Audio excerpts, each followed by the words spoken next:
ಶಿಲ್ಪಾ ಅಡಿಗೆ ಚಾನಲ್ಗೆ ಎಲ್ಲರಿಗೂ ಆತ್ಮೀಯವಾದ ಸ್ವಾಗತ. ಈ ರೆಸಿಪಿ ತುಂಬ ಈಸಿಯಾಗಿ ಮತ್ತು ಟೇಸ್ಟಿಯಾಗಿ ಇರುತ್ತೆ, ಟೈಮ್ ಸಹ ಸೇವ್ ಆಗುತ್ತೆ ಅಂತ ಒಂದು ರೆಸಿಪಿ ಯಾವುದಪ್ಪ ಅಂದರೆ ವೆಜ್ ಫ್ರೈಡ್ ರೈಸ್. ಈ ವೆಜ್ ಫ್ರೈಡ್ ರೈಸ್ ಅತ್ಯಂತ ಕಡಿಮೆ ಸಮಯದಲ್ಲೇ ನಾವು ಮಾಡಬಹುದು. ಮಕ್ಕಳ ಲಂಚ್ ಬಾಕ್ಸಿಗೂ ಸಹ ತುಂಬ ಚೆನ್ನಾಗಿರುತ್ತೆ. ಇದು ಟೈಮ್ ಸಹ ಸೇವ್ ಆಗುತ್ತೆ. ತಟ್ಟನೆ ದಿಢೀರಾಗಿ ಮಾಡುವಂತಹ ರೆಸಿಪಿ ಅಂತಲೇ ಹೇಳ್ಬಹುದು. ಈ ರೆಸಿಪಿ ತುಂಬಾ ಚೆನ್ನಾಗಿರುತ್ತೆ. ಈ ವಿಡಿಯೋನ ಸ್ಕಿಪ್ ಮಾಡದೆ ಕೊನೆವರೆಗೂ ನೋಡಿ. ಹೇಗೆ ಮಾಡೋದು ಅಂಥೇಳಿ ವಿವರವಾಗಿ ತಿಳಿಸ್ಕೊಡ್ತಾ ಇದ್ದೀನಿ ಈ ವಿಡಿಯೋದಲ್ಲಿ. ಫ್ರೈಡ್ ರೈಸ್ ನಲ್ಲಿ ನಾನು ಯಾವುದೇ ರೀತಿ ಸಾಸನ್ನು ಯೂಸ್ ಮಾಡ್ತಾ ಇಲ್ಲ, ಕೇವಲ ಮನೆಯಲ್ಲಿರುವ ಇಂಗ್ರೀಡಿಯೆಂಟ್ಸನ್ನು ಯೂಸ್ ಮಾಡಿಕೊಂಡು ಮಾಡ್ತಾ ಇರೋದು. ಮಕ್ಕಳು ಸಹ ತುಂಬಾ ಇಷ್ಟಪಟ್ಟು ತಿಂತಾರೆ. ನೀವು ಒಂದ್ಸಲಿ ಈ ರೆಸಿಪಿನ ಟ್ರೈ ಮಾಡಿ ಹೇಗಿತ್ತು ಅಂತೇಳ್ಬಿಟ್ಟು ಕಾಮೆಂಟ್ ಬಾಕ್ಸಲ್ಲಿ ಕಾಮೆಂಟ್ ಮಾಡಿ, ಹಾಗೆ ಲೈಕ್ ಮಾಡೋದನ್ನು ಮರಿಬೇಡಿ. ನೀವಿನ್ನು ನಮ್ಮ ಚಾನಲ್ನ ಸಬ್ಸ್ಕ್ರೈಬ್ ಮಾಡಿಲ್ಲ ಅಂದರೆ ಸಬ್ಸ್ಕ್ರೈಬ್ ಮಾಡಿ. ಈ ವೆಜ್ ಫ್ರೈಡ್ ರೈಸ್ ಹೇಗೆ ಮಾಡೋದು ಅಂತ ನಾವು ವಿವರವಾಗಿ ನೋಡ್ಕೊಂಬರೋಣ. ಫ್ರೈಡ್ ರೈಸ್ ಮಾಡಲು ಹಸಿಮೆಣಸಿನ್ಕಾಯಿ, ಈರುಳ್ಳಿ 2, ಟೊಮೊಟೊ ಚಿಕ್ಕದು 2, ಕರಿಬೇವು ಸಣ್ಣಕ್ಕೆ ಹಚ್ಚಿರೋದು, ಕ್ಯಾರೆಟು, ಬೀನ್ಸು ತೊಗೊಂಡಿದ್ದೀನಿ. ಹಾಗೆ ಅನ್ನನೂ ರೆಡಿ ಮಾಡಿಟ್ಕೊಂಡಿದ್ದೀನಿ. ಈಗ ನಾನೊಂದು ಬಾಣಲಿಯಲ್ಲಿ ಎಣ್ಣೆ ಕಾಯಕ್ಕೆ ಇಟ್ಕೊಂಡಿದ್ದೀನಿ. 2 ರಿಂದ 3 ಸ್ಪೂನಷ್ಟು ಎಣ್ಣೆನ ಹಾಕಿದ್ದೀನಿ. ಎಣ್ಣೆ ಕಾದ ನಂತರ ಸಾಸಿವೆ ಜೀರಿಗೆ ಹಾಕಬೇಕು.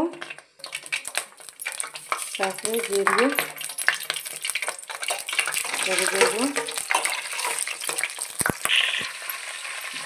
ಸಣ್ಣಕ್ಕೆ ಹೆಚ್ಚಿರುವಂತಹ ಈರುಳ್ಳಿ,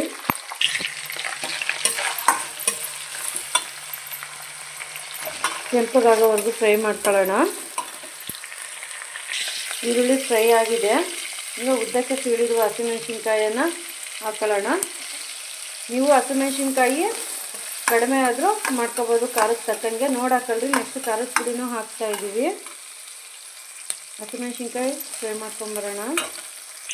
ಹಚ್ಚಿಟ್ಟಿರುವ ಟೊಮೊಟೊ ಫ್ರೈ ಮಾಡ್ಕೊಂಬರೋಣ. ಹಾಗೆ ಕ್ಯಾರೆಟ್ ಹಾಕಿನೂ ಸಹ ನಾವು ಫ್ರೈ ಮಾಡೋಣ. ನೆಕ್ಸ್ಟು ಹಚ್ಚಿಟ್ಕೊಂಡಿರುವಂತಹ ಬೀನ್ಸು.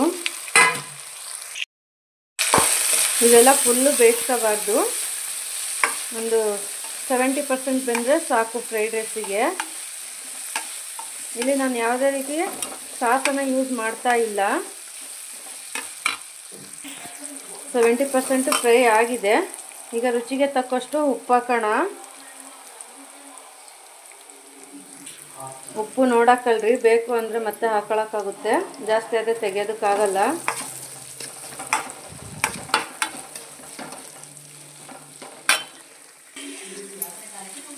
ಈಗ ಸ್ವಲ್ಪ ಶುಂಠಿ ಬೆಳ್ಳುಳ್ಳಿ ಪೇಸ್ಟ್ ಹಾಕೋಣ. ಸ್ವಲ್ಪ ಸಾಕು. ಇದು ಹಸಿ ವಾಸನೆ ಹೋಗೋವರೆಗೂ ಫ್ರೈ ಮಾಡ್ಕೊಳ್ಳೋಣ. ಈ ಫ್ರೈಡ್ ರೈಸು ರಾತ್ರಿ ಉಳಿದಿರೋ ಅನ್ನದಲ್ಲಿ ಸಮೇತ ಮಾಡ್ಕೋಬೋದು, ತುಂಬ ಟೇಸ್ಟಿಯಾಗಿ ಇರುತ್ತೆ. ಈ ರೀತಿಯಾಗಿ ಫ್ರೈಡ್ ರೈಸ್ ಮಾಡೋದ್ರಿಂದ ಮಕ್ಕಳು ಇಷ್ಟಪಟ್ಟು ತಿಂತಾರೆ. ಈಗ ಇದಕ್ಕೆ ಸ್ವಲ್ಪ ಚಿಕನ್ ಮಸಾಲ,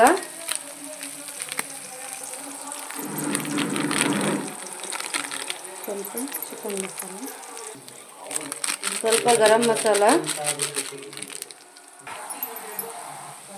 ಸ್ವಲ್ಪ ಖಾರದ ಪುಡಿ ಖಾರಕ್ಕೆ ತಕ್ಕನಾಗಿ, ಸ್ವಲ್ಪ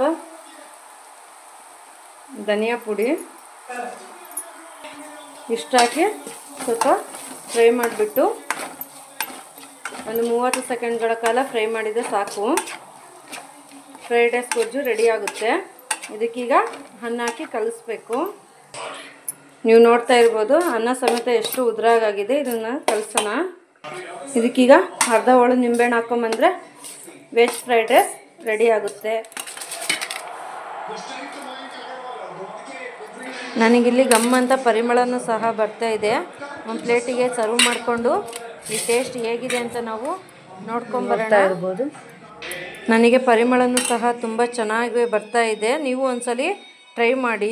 ಹೇಗಿತ್ತು ಅಂತೇಳಿ ಕಾಮೆಂಟ್ ಬಾಕ್ಸಲ್ಲಿ ಕಾಮೆಂಟ್ ಮಾಡಿ. ಹಾಗೆ ಲೈಕ್ ಮಾಡೋದನ್ನು ಮಾತ್ರ ಮರಿಬೇಡಿ. Thank you for watching to all.